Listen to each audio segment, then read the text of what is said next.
Assalamualaikum warahmatullahi wabarakatuh dan salam sejahtera. Bersama saya kembali Cikgu Husna dari SMK Tunku Anum Tunku Abdul Rahman.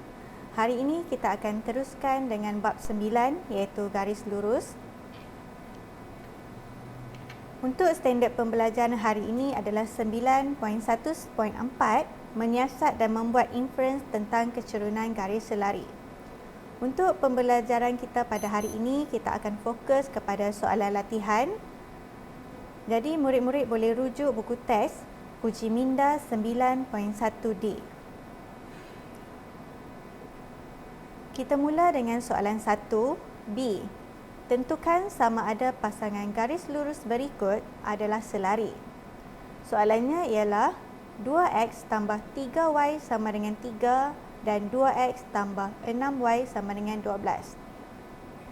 Langkah yang pertama, kita perlu menyusun kedua-dua persamaan supaya menjadi dalam bentuk arm kecerunan iaitu y sama dengan mx tambah c.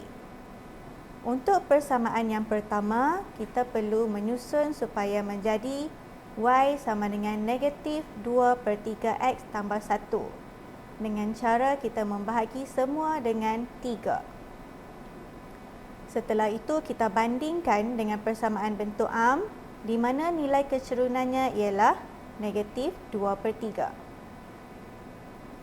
Bagi persamaan yang kedua pula, kita susun dahulu supaya menjadi y sama dengan negatif 2/6x tambah 12/6 dan permudahkan supaya menjadi negatif 1/3x tambah 2.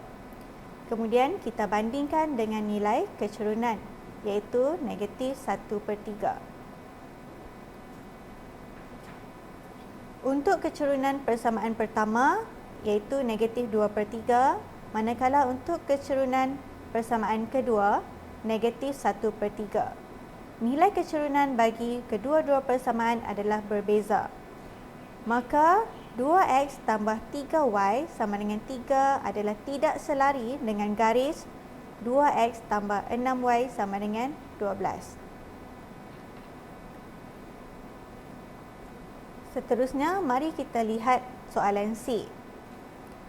Y sama dengan 2x tambah 1 dan 8x tolak 4y sama dengan 5. Untuk persamaan yang pertama sudah berada dalam bentuk arm. Jadi, kita bandingkan sahaja nilai kecerunannya. Dan kita dapati nilai kecerunan bagi persamaan pertama ialah 2. Untuk persamaan yang kedua pula, kita bahagi semua dengan 4 dan susunkan dalam bentuk 8/4x tolak 5/4 dan kita permudahkan supaya menjadi 2x tolak 5/4. Kemudian kita bandingkan dengan bentuk arm dan kita dapati nilai kecerunannya ialah 2. Nilai kecerunan persamaan pertama sama dengan nilai kecerunan persamaan 2, iaitu 2.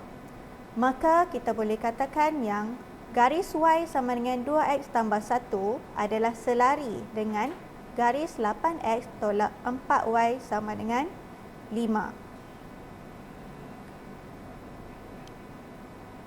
Kemudian, mari kita teruskan dengan soalan D, iaitu y sama dengan negatif 3x tambah 4 dan 9x tambah 2y sama dengan 12. Kita ulang langkah yang pertama seperti soalan-soalan tadi. Untuk persamaan yang pertama sudah berada dalam bentuk arm, jadi kita hanya perlu bandingkan nilai kecerunan. So, di sini kita dapat lihat nilai kecerunannya ialah negatif 3.